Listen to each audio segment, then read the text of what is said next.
অনুরোধ করছি এবং তারা সবাই আপনাদের গাজীপুরে ৯৭ কৃষক ও ৪৬ নারী পেলেন স্প্রে ও সেলাই মেশিন। জুলাই যোদ্ধাদের উপহার দিলেন এমপি সেলিম রেজা। আমাদের সহকর্মী মোহাম্মদ পলাশ শেখের রিপোর্টে থাকছে বিস্তারিত।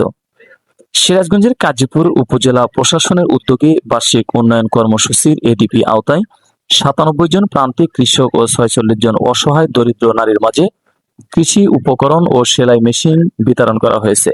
পাশাপাশি জুলাই যোদ্ধাদের হাতেও উপহার সামগ্রী তুলে দেওয়া হয়।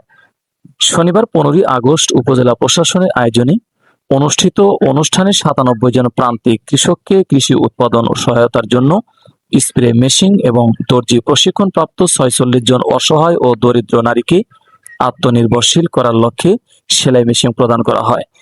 অনুষ্ঠানে প্রধান অতিথি হিসেবে উপস্থিত ছিলেন সিরাজগঞ্জ ১ কাজীপুর আসনের সংসদ সদস্য মোহাম্মদ সেলিম রেজা। বক্তব্যে তিনি গাজীপুরের বাজেট ও বিভিন্ন উন্নয়ন কর্মকাণ্ডের বিষয় তুলে ধরেন এবং উপজেলার সার্বিক উন্নয়নে সবার সহযোগিতা কামনা করেন। কৃষি কর্মকর্তা মোহাম্মদ শফিকুল ইসলামের উপস্থাপনায় অনুষ্ঠানে মহিলা বিষয়ক কর্মকর্তা চিত্রা রানী বলেন, নারীদের আত্মনির্ভরশীল করতে সেলাই প্রশিক্ষণ ও সেলাই মেশিন গুরুত্বপূর্ণ ভূমিকা রাখবে। অনুষ্ঠানে সভাপতিত্ব করেন গাজীপুর উপজেলা নির্বাহী কর্মকর্তা মোহাম্মদ মোস্তাফিজুর রহমান। এ সময় উপজেলার বিভিন্ন দপ্তরের দপ্তর প্রধান, উপজেলা বিএনপির নেতৃবৃন্দ সহ স্থানীয় গণ্যমান্য ব্যক্তিরা উপস্থিত ছিলেন।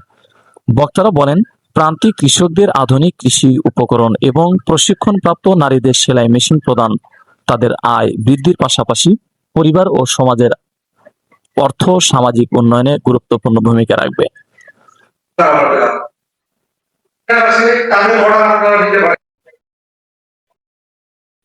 Mohammad Sohel Rana, SMP news 24 news desk. পক্ষ থেকে তাদের জন্য কিছু শুভেচ্ছা